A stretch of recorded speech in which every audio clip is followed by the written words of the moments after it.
बाजार की सुस्ती हुई दूर, निफ्टी 8,950 के निकला पार, सेंसेक्स भी 29,000 के ऊपर, 18 महीने में नई ऊंचाई पर पहुंचा बाजार।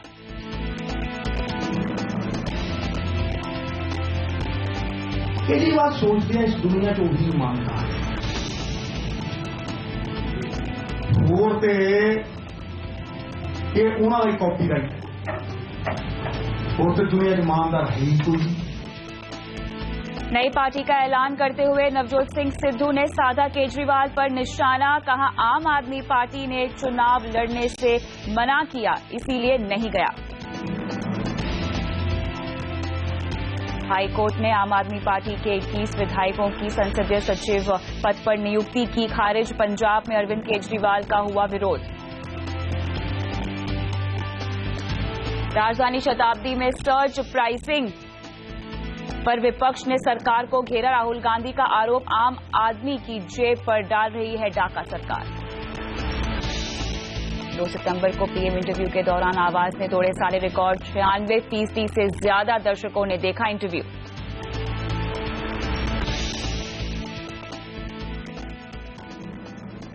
क्या जो आपकी पत्नी बनने वाली हैं उनसे आपने पूछा है कि हर महीने उन्हें जेब खर्च के लिए कितने पैसे चाहिए? क्या आपने अपने होने वाले पति से ये जाना है कि अगले 5 साल में वो माली तौर पर कहां तक पहुंचना चाहते हैं? आज विश्व साक्षरता दिवस है, तो हम आपको बताएंगे 7 फेरों से पहले 10 जरूरी बातें जो आपको शादी के बाद वित्तीय मुसीबत से बचाएंगी। नमस्कार, योर मनी में मैं हूं आपके साथ कविता थपलियाल। आइए देखते हैं क्या है खास आज योर मनी में। विश्व साक्षरता दिवस पर आपके लिए वित्तीय साक्षरता के खास मूल मंत्र, युवाओं के लिए फाइनेंशियल प्लानिंग के खास टिप्स और शादी के अटूट बंधन में बंधने से पहले कर लीजिए अपनी फाइनेंशियल प्लानिंग के साथ रिश्ता पक्का। योर मनी पे आज आपके तमाम सवालों के जवाब देने के लिए हमारे साथ मौजूद है टिका वेल्थ मैनेजमेंट के निखिल कोठारी। निखिल, आपका स्वागत है। तो यहाँ पर योर मनी पर सबसे पहले आज हम बात करेंगे विश्व साक्षरता दिवस पर युवाओं के सवालों के जवाब आगे चलकर हम देंगे, लेकिन उससे पहले अगर हम विश्व साक्षरता दिवस के दिन वित्तीय साक्षरता की बात करें, यानी फाइनेंशियल लिटरेसी की बात करें, तो क्यों ये जरूरी होती है और इसे कैसे पाया जाए, इसी पर थोड़ा सा फोकस करेंगे। आज वर्ल्ड लिटरेसी डे है निखिल, और ऐसे में योर मनी ही नहीं बल्कि सीएनबीसी आवाज की मुहिम है कि हम अपने दर्शकों को और तमाम जनता तक फाइनेंशियल लिटरेसी के महत्व को पहुंचाएं और उन्हें समझाएं, इससे रूबरू कराएं। सबसे पहले मुझे ये बताइए कि आखिर फाइनेंशियल लिटरेसी की हम बात करें तो इसका मतलब क्या होता है और कैसे इसे पाया जाए? सो फर्स्ट ऑफ ऑल मैं सबको विश करना चाहूंगा फाइनेंशियल लिटरेसी के दिन। मैं ये कहूंगा कि फाइनेंशियल लिटरेसी क्या है कि आपको पता होना चाहिए कि आप जो निवेश कर रहे हो वो कहाँ निवेश कर रहे हो, क्या कारण क्या निवेश कर रहे हो, वो सही है गलत है आपके प्लानिंग के हिसाब से। और आप जब पैसे कमाते हो, हम सब पैसे कमाने के लिए काम करते हैं, उस पैसे को कैसे काम किया जाए, उस पैसे को कैसे पैसा आपके लिए काम करे। यानी सबसे पहले जो है आपको अपने लक्ष्य तय करने होते हैं, ये सबसे पहला काम है। अगर आप फाइनेंशियल प्लानिंग का जो आपको रोड मैप दिया गया है, जो आपको प्लान दिया गया है, उस पर आप खरा उतरना चाहते हैं, उसको फॉलो करना चाहते हैं, तो सबसे पहले आपको अपने लक्ष्य यानी अपने गोल्स को तय करना होगा। जैसे हम कोई भी जर्नी स्टार्ट करते हैं तो पहले हम अपना डेस्टिनेशन देखें, हमें जाना कहाँ है। हाँ। तो सेम चीज अप्लाई करता है फाइनेंशियल लाइफ में। तो जब भी हम अपना फाइनेंशियल प्लानिंग कर रहे हैं, हमें निवेश करना होता है, तो निवेश का सबसे पहला रूल ये होता है कि हमें निवेश क्यों करना है और कितने समय के लिए करना है। अगर वो जान जाते हैं उसके बाद ही हम निवेश के अलग अलग उपलब्ध यूज कर सकते हैं। बिल्कुल, आगे बढ़ते हैं। और जब हमने गोल्स की बात कर ही ली है तो सबसे पहला लक्ष्य आपका होना चाहिए रिटायरमेंट का, जो जितना जल्दी हो सके उतना जल्दी आपको तय कर लेना चाहिए निखिल। हाँ, सबसे पहले जो हमारा आज का दिन जो अहम जो गोल होना चाहिए वो रिटायरमेंट प्लानिंग होना चाहिए। ये इसलिए जरूरी है क्योंकि रिटायरमेंट के टाइम पे आपको कोई भी लोन नहीं मिलेगा, तो आपके पास उतना पैसा होना चाहिए कि आपके हर महीने के जो खर्चे हैं वो आपको इन्वेस्टमेंट एक फंड से आपको मिलते रहे। और आगे जाके रिटायरमेंट प्लानिंग और इम्पोर्टेंट हो जाएगी क्योंकि सिंगल फैमिली सिस्टम हो जाएंगे, आपके बच्चे अलग अलग जगह पे रहेंगे, तो आप किसी पे निर्भर नहीं होना चाहते। तो इसलिए आप अपना एक इन्वेस्टमेंट ऐसा कीजिए कि आपके पास एनफ फंड हो जो आपका पूरा रिटायरमेंट टेकन केयर। और कोई भी फाइनेंशियल प्लान या गोल बिना से इंश्योरेंस के पूरा नहीं हो सकता, इसीलिए आपके पास एक टर्म प्लान होना चाहिए, यानी एक लाइफ कवर होना चाहिए, साथ ही हेल्थ इंश्योरेंस भी आपके पास पर्याप्त होना चाहिए। क्योंकि अगर हम लाइफ हमारी अप्स एंड डाउन से होती रहती है, तो अगर कोई भी अनहोनी घटना हो जाए तो हमारे पास फाइनेंशियली हमें प्रॉब्लम नहीं होना चाहिए। तो इसलिए आपको हेल्थ इंश्योरेंस होनी चाहिए। जब आप बीमार पड़ जाए तो आपके जो भी खर्चे होंगे हॉस्पिटल में वो आपको हेल्थ इंश्योरेंस कंपनी देगी। और टर्म इंश्योरेंस क्या होता है, अनफॉर्चुनेट अगर आपको कोई भी अनहोनी घटना आपकी जिंदगी में हो जाए तो आपके फैमिली को फाइनेंशियली प्रॉब्लम नहीं हो और इंश्योरेंस कंपनी उनको लमसम पैसा दे दे जो उनके आगे फ्यूचर में वो अपनी जैसी जिंदगी जीना चाहते हैं वैसे जीते रहेंगे। साथ ही अगर आप रिस्क नहीं ले सकते हैं और अगर लंबी अवधि का आपका नजरिया है तो इक्विटी बाजार में निवेश करना चाहते हैं तो म्यूचुअल फंड का रास्ता अपनाइए। म्यूचुअल फंड में भी एसआईपी के जरिए आप फायदा उठा सकते हैं बाजार में आ रहे उतार चढ़ाव का। तो जब से हमने सबसे पहले डिस्कस किया था कि हमारा जब भी निवेश करते हैं तो हमें अपना लक्ष्य पता होना चाहिए, छोटी अवधि के लिए, लंबी अवधि के लिए। लंबी अवधि के लिए होता है तो आपको ये जानना चाहिए कि आपको महंगाई को बीट करना पड़ेगा, तो इसलिए आपको इक्विटी म्यूचुअल फंड के जरिए निवेश करना चाहिए। और एसआईपी क्या होता है, आपका रूपी कॉस्ट एवरेजिंग कर जाता है, तो आपके जो बाजार के उतार चढ़ाव में आप हर समय निवेश करोगे और आपका जो एवरेज कॉस्ट होगा वो काफी नीचे होगा और जैसे ही मार्केट ऊपर जाएगा आपका रिटर्न काफी अच्छा हो सकता है। और साथ ही अगर आप निवेश कर ही रहे हैं तो इक्विटी फंड में निवेश कीजिए, क्योंकि ऐसे में अगर आपका जो लक्ष्य है वो लंबी अवधि का है तो जैसा कि निखिल ने समझाया, बाजार में आ रहे उतार चढ़ाव पे जैसे आपको ज्यादा यूनिट्स मिलेंगे वैसे आपका मुनाफा भी ज्यादा होगा। तो जैसे हमने कहा कि लंबी अवधि में आपका इन्फ्लेशन बीट रिटर्न खाली इक्विटी ही एसेट क्लास दे सकता है, और क्योंकि आप हर महीना कमा रहे हो तो हर महीना निवेश कीजिए जो आप एसआईपी के जरिए कर सकते हो। लेकिन अगर आप रिस्क नहीं उठाना चाहते हैं तो यहाँ पर डेट म्यूचुअल फंड का रास्ता अपना सकते हैं। अगर आपका कोई भी निवेश छोटी अवधि के लिए है, 3 साल 4 साल, तो उसमें मैं ये कहूंगा कि आप रिस्क मत लीजिए, जोखिम मत लीजिए। तो उस टाइम इक्विटी म्यूचुअल फंड से दूर रहिए, उस टाइम आप केवल एफडी या डेट म्यूचुअल फंड में निवेश कीजिए, क्योंकि वहां पे वॉलेटिलिटी बहुत कम होती है और आपको 7 से 8 या 7 से 9% के रिटर्न मिलते रहेगा। साथ ही अगर आप निवेश करते हैं तो अपने सब पूरे निवेश को एक ही जगह ना करें, यानी एक ही निवेश के विकल्प को ना चुने। आपको थोड़ा सा डाइवर्सिफिकेशन यहाँ पर दिखाना होगा, अलग अलग तरह की एसेट्स में आपको पैसे डालने होंगे। जैसे हम ये बहुत सिंपल तरीका है, हम कहते हैं कि सब पैसे एक जगह पे मत रखो, सब अंडे एक ही बास्केट में मत डालो। तो वैसे ही आपको जब निवेश करते हो तो आपको हर जगह पे निवेश करना चाहिए। कुछ आपके लक्ष्य छोटे शॉर्ट टर्म के लिए होंगे, कुछ आपके लक्ष्य लंबे अवधि के लिए होंगे। तो जो छोटी अवधि के लिए उसको डेट में डालिए, जो लंबी अवधि के लिए है उसको आप इक्विटी म्यूचुअल फंड में डालिए, और जो तो थोड़ा सा अगर हम देखें तो 4 से 5% आपका निवेश गोल्ड में होना चाहिए। तो आपका डेट, इक्विटी और गोल्ड तीनों एसेट क्लास में आपका पैसा होना चाहिए। बिल्कुल, यहाँ पर टैक्स छूट के लिए आप निवेश तो करते हैं लेकिन उसमें भी कई ऐसे विकल्प है जहां पर आपको अच्छा खासा मुनाफा भी हो सकता है। तो टैक्स छूट पाने के लिए अगर आप निवेश करते हैं तो वहां पर भी ध्यान से निवेश कीजिए। ये बहुत इंपॉर्टेंट है। टैक्स छूट हमें ये टैक्स छूट क्यों दिया जाती है? गवर्नमेंट चाहती है कि आप उसका फायदा उठाएं, पर उसमें फायदा उठाने के लिए आपके बहुत लक्ष्य हैं। जैसे बहुत लोग सबसे पहले आपको टर्म इंश्योरेंस देना चाहिए, जो हमने डिस्कस किया था। टर्म इंश्योरेंस का जो आप प्रीमियम पे करते हो वो आपको एटीसी में बेनिफिट मिलता है। हमने कहा आपको हेल्थ इंश्योरेंस देना चाहिए, हेल्थ इंश्योरेंस का जो प्रीमियम पे करते हो वो आपको एटीडी में उसका बेनिफिट मिलता है। और अगर आप यंग हो तो मैं ये कहूंगा कि आप अपना एटीसी का जो बाकी जो पैसा है वो ईएलएसएस में निवेश कीजिए। वो इक्विटी लिंक सेविंग स्कीम है, उसमें आपको शॉर्ट टर्म में वॉलेटिलिटी रहेगी बट लंबे समय में काफी अच्छा मुनाफा होगा। और अगर आपको सेफ चाहिए तो आप पीपीएफ में निवेश कीजिए। बिल्कुल, और साथ ही आपको अपने निवेश को ट्रैक करना चाहिए, यानी देखना चाहिए कि आपने जो निवेश किया है उस पर आपको कितना रिटर्न मिल रहा है, कितना फायदा मिल रहा है, ताकि आप समय रहते अपने पोर्टफोलियो में बदलाव भी कर सकें। हाँ, पोर्टफोलियो को आपको देखते रहना पड़ेगा। ऐसा नहीं होता कि मैंने एक बार निवेश कर दिया मैं जिंदगी भर भूल जाऊं। लंबी अवधि का निवेश है तो आपको लंबी अवधि में निवेश रहना पड़ेगा, पर आप उसको रिव्यू करते रहिए। तो मैं ये कहूंगा कि हर साल आपको ये कहते हैं कि एक दिन बैठिए जिसमें आप पूरा अपना फाइनेंशियल प्लान रिव्यू कर रहे हो। आप ये देखिए कि आपका लास्ट ईयर जो नेटवर्थ था और इस साल जो नेटवर्थ है वो बढ़ा है कि नहीं बढ़ा, क्योंकि अगर हम एक साल काम किए तो हमारा नेटवर्थ बढ़ना चाहिए हर साल। आपके इन्वेस्टमेंट आपके गोल के हिसाब से जा रहे हैं नहीं जा रहे। अगर इन्वेस्टमेंट गोल के हिसाब से नहीं जा रहे तो उसमें जो भी चेंजेस करना है वो पहले कर लीजिए, क्योंकि अगर आप लेट से रिव्यू करोगे तो हो सकता है कि आपको ज्यादा फायदा नहीं हो उसका। बिल्कुल, तो यहाँ पर विश्व साक्षरता दिवस के मौके पर हम आपको वित्तीय साक्षरता पर दे रहे हैं सबक, वो तमाम मूल मंत्र और ज्ञान जिससे आपकी फाइनेंशियल लाइफ जो है वो काफी आसानी से और सुकून भरी तरह बीत पाएगी। लेकिन इसी कड़ी में अब हमारे युवा दर्शक भी हमारे साथ फोन लाइन पर जुड़ चुके हैं और वो भी जानना चाहते हैं अपने लिए एक फाइनेंशियल प्लान। हमारे पहले दर्शक पुनीत हमारे साथ फोन लाइन पर है। नमस्कार पुनीत, बताएं आपकी उम्र क्या है, आप क्या करते हैं? मैं 23 ईयर ओल्ड हूँ। 23 साल के आप हैं, आप छात्र हैं? हाँ जी, अभी मैं जॉब सर्च कर रहा हूँ, एजुकेशन फिनिश हो गया है। अच्छा, बताइए आपका सवाल क्या है पुनीत?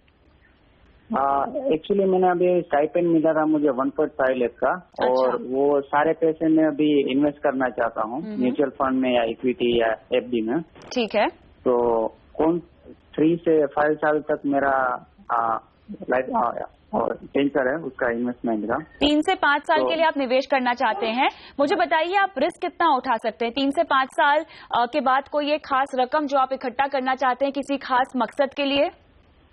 नहीं, अभी कोई लक्ष्य नहीं है ऐसा कुछ, पर ये जो मिला है उसको मैं मैक्सिमम रिटर्न पाना चाहता हूँ। मैक्सिमम रिटर्न की कोई डेफिनेशन है पुनीत के? कितना? 5 लाख, 10 लाख? 3 से 5 लाख मतलब 3 से 5 लाख रुपए आपको चाहिए 3 से 5 साल में। चलिए 1.5 लाख रुपए ये निवेश करना चाहते हैं। टाइम होराइजन थोड़ा सा इनका कम है। 23 साल की उम्र है। पुनीत, आपकी सराहना करना चाहूंगी, यहाँ पर आपने समय रहते एक फाइनेंशियल प्लान योर मनी से मांग लिया है। जितना जल्दी शुरुआत करेंगे निवेश की उतना आपके लिए अच्छा होगा। क्या रणनीति ये अपना सकते हैं? जैसे इनको डेट्स 3 से 5 साल के निवेश करना है तो उनके पास 2 लक्ष्य हैं, या वो डेट में निवेश कर सकते हैं या वो इक्विटी में इक्विटी या बैलेंस फंड में निवेश कर सकते हैं। मैं ये कहूंगा क्योंकि उनका फिक्स टाइम फ्रेम नहीं है कि उनको 5 साल बाद ये पैसा चाहिए ही, वो अपना टाइम फ्रेम को बढ़ा सकते हैं क्योंकि उनको ये पैसे की कोई जरूरत नहीं है। तो मैं ये कहूंगा कि वो अपना टाइम फ्रेम को थोड़ा सा लंबा रखें और एक बैलेंस फंड में निवेश कर सकें। बैलेंस फंड क्या होते हैं? उसमें 65% पैसा आपका इक्विटी में जाता है और 35% पैसा आपका डेट में जाता है। तो इसमें आपको डेट की स्टेबिलिटी भी मिलेगी और इक्विटी टाइप रिटर्न मिलेगा। और इसका फायदा ये है कि 1 साल के बाद ये सारा पैसा टैक्स फ्री हो जाता है। तो मैं ये कहूंगा कि 5 साल का व्यू है तो आप एक बैलेंस फंड में निवेश कीजिए। इसमें शॉर्ट टर्म में वोलेटिलिटी रहेगी, शॉर्ट टर्म में मार्केट के उतार चढ़ाव से उसके भी रिटर्न थोड़े उतार चढ़ाव रहेंगे, पर लंबे समय में आप 12 से 13% रिटर्न एक्सपेक्ट कर सकते हो। चलिए, तो यहाँ पर आपको फंड बता देते हैं। HDFC balance fund, L&T India prudence fund आपको रेकमेंड किया जा रहा है पुनीत, और इसमें आप अपने निवेश शुरुआत कर सकते हैं। और आप चाहे तो अपने गोल्स भी अगर आपके लाइनअप हो जाएं कि आपको क्या करना है इन पैसों से, वो भी आप हमें एक बार फिर से भेज सकते हैं। लेकिन फिलहाल इन 2 फंड में अपने निवेश की प्रक्रिया की शुरुआत कीजिए। इसी के साथ रुकते हैं एक छोटे से ब्रेक के लिए, लेकिन ब्रेक के बाद आपको बताएंगे कि 7 फेरों से पहले वो कौन से 10 अहम फाइनेंशियल गोल्स हैं जो आपको पूरे कर लेने चाहिए, बताएंगे इस छोटे से ब्रेक के बाद।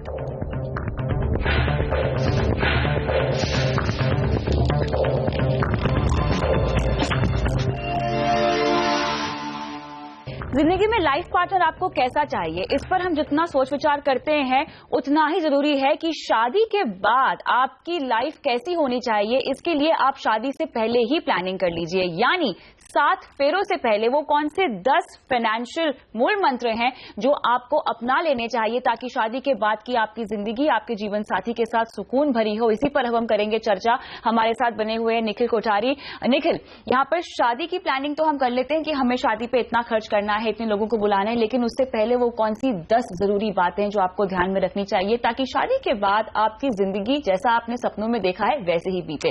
फाइनेंशियल प्लान बनाना बहुत जरूरी है सबसे पहले। हाँ जी, सबसे पहले जैसे हम लोग से ये डिस्कस करते हैं कि ठीक है आपकी लाइफ क्या है, आपकी हॉबीज क्या है, पर आपको एक फाइनेंशियल प्लान बनाना बहुत जरूरी है कि आपके फाइनेंशियल लक्ष्य क्या है, आपके फाइनेंशियल गोल्स क्या हैं। जैसे एग्जांपल होता है शादी के बाद वाइफ काम करना चाहती है, नहीं काम करना चाहती, वो बहुत इंपॉर्टेंट डिसीजन है जो आप लेना चाहोगे। हस्बैंड क्या पता शादी के बाद वो कुछ साल बाद अपना बिजनेस करना चाहता है, अगर अपना बिजनेस करेंगे तो वो अपनी सैलरी इनकम उनकी कम हो जाएगी, तो फिर उस बिजनेस इनकम के उनको एक लमसम पैसा चाहिएगा, तो वो उनका लक्ष्य है कि नहीं है। तो आपको अपने जो शादी से पहले आपको ये जानना चाहिए आपकी जो अहम जो फाइनेंशियल गोल्स है, अहम जो फाइनेंशियल लक्ष्य है वो क्या क्या है, और उसको आप एक मर्ज कीजिए कि हाँ हस्बैंड जो चाहते हैं वो पॉसिबल है कि नहीं है, वाइफ क्या चाहती है शादी के बाद, उसके फाइनेंशियल लक्ष्य क्या है उसको भी आप अहम रखिए, और फिर आप दोनों देखिए कि आप दोनों उस लक्ष्य को मानते हो नहीं मानते।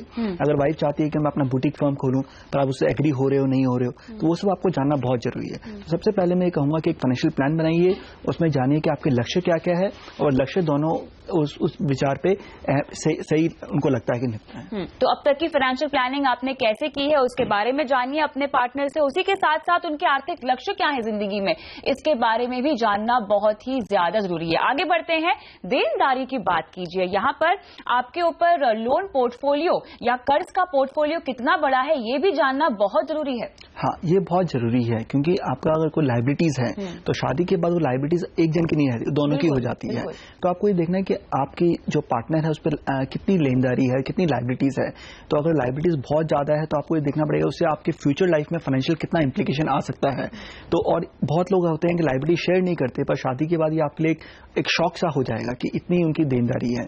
तो मैं ये कहूंगा कि जब फाइनेंशियल प्लान बना रहे हो लक्ष्य डिसाइड कीजिए और अपनी लाइबिलिटीज डिसाइड कीजिए, सो दैट आपको पता रहेगा कि फ्यूचर में जाके आपका कितना पैसा ईएमआई या कितना पैसा लोन की किस्ती देने में चला जा रहा है। लाइबिलिटीज के साथ साथ अब बारी आती है बजट बनाने की। जी हाँ, यहाँ पे घर का खर्च भी बढ़ जाता है, आप शादी करते हैं, जिम्मेदारियां बढ़ती हैं, ऐसे में बजट बनाइए। निखिल, बहुत जरूरी होता है कि पहले अपनी वाइफ की स्पेंडिंग हैबिट्स के बारे में आप जान लीजिए, पति के लाइफस्टाइल खर्चों के बारे में जान लीजिए, उसके मुताबिक घर का बजट बनाए। हाँ जी, तो बहुत बार क्या होता है कि हम शादी से बाद हम देखते हैं कि बहुत बार वाइफ को भी शौक लगता है, हस्बैंड को भी शौक लगता है। अगर आप बहुत ज्यादा स्पेंडथ्रिफ हो तो दोनों के लिए बहुत बड़ा मुश्किल हो जाएगा, क्योंकि आपकी दोनों की इनकम एक कंबाइन हो जाती है और आपके खर्चे अगर कोई एक बहुत ज्यादा स्पेंडथ्रिफ है तो फिर आपके बाकी लक्ष्यों में इस प्रकार प्रॉब्लम आएगा। तो मैं चाहूंगा कि आप ब्रॉडली डिसाइड कर लीजिए कि आपके क्या क्या खर्चे होते हैं और उसके हिसाब से कौन किस खर्चे को मेनली सर्व करेगा, वो भी बहुत इंपॉर्टेंट है। साथ ही चूंकि आप अपनी अब शादी कर रहे हैं, आप अपनी लाइफ को आगे बढ़ाएंगे, बच्चों की प्लानिंग करेंगे, बहुत जरूरी है कि पहले आप फाइनेंशियली अपने आप को स्ट्रांग बना लीजिए, उसके बाद बच्चों की प्लानिंग कीजिए। हाँ जी, तो जैसे अगर बच्चे होते हैं तो आपकी एक फाइनेंशियल लाइबिलिटीज भी आती है, रिस्पॉन्सिबिलिटीज आती है। तो आपको ये रिस्पॉन्सिबिलिटी कब लेनी है, एक तो एक आपके नॉर्मल रिस्पॉन्सिबिलिटी है और आपको आर्थिक रिस्पॉन्सिबिलिटी कब लेनी है, तो वो भी आप दोनों को हस्बैंड वाइफ को डिसाइड करना चाहिए, उसके हिसाब से प्लानिंग करनी चाहिए। डॉक्यूमेंटेशन की बात करें तो यहाँ पर शादी के बाद सभी अहम दस्तावेजों में नाम बदलवाना जरूरी होता है, जिसका आपको ख्याल रखना चाहिए। हाँ जी, तो जैसी शादी होती है उसके बाद आपके नॉर्मली इंडिया में नाम चेंज होते हैं, सरनेम चेंज होते हैं, तो आपको सबसे पहले अपना पैन कार्ड में नाम चेंज करना चाहिए। वो बहुत सिंपल है क्योंकि उसमें खाली मैरिज सर्टिफिकेट और हस्बैंड का एड्रेस प्रूफ से आपका पैन कार्ड पे नाम चेंज हो सकता है। एक बार पैन कार्ड पे नाम चेंज हो गया तो उसके बाद आप सारे अपने इन्वेस्टमेंट्स में भी वो नाम चेंज करवा सकते हो। तो ये मैरिज सर्टिफिकेट बनाना सबसे अहम है। मैरिज सर्टिफिकेट बनाने के बाद अपने सारे दस्तावेज में नाम चेंज कीजिए। चलिए, तो अब तक हमने आपको दे दी है 5 टिप, जिसमें से फाइनेंशियल प्लान बनाएं, उसके बाद देनदारी पर बात करें, उसके बाद अगर हम देखें तो आप जितनी भी बजट, अपने घर का बजट बनाना कितना जरूरी है उस पर आपको चर्चा करनी चाहिए अपने पार्टनर के साथ। साथ ही बच्चों की प्लानिंग भी शादी से पहले ही कर लीजिए कि आपको बच्चे कब पैदा करने हैं, कितना आपको गैप चाहिए। साथ ही नाम बदलने के लिए जितने भी दस्तावेजों पर काम करना है उसकी भी तैयारी आपको शादी से पहले ही कर लेनी चाहिए। लेकिन फिलहाल तो ये तो सिर्फ 5 टिप्स हुए हैं। रुकते हैं ब्रेक के लिए, ब्रेक के बाद देंगे आपको और 5 टिप्स।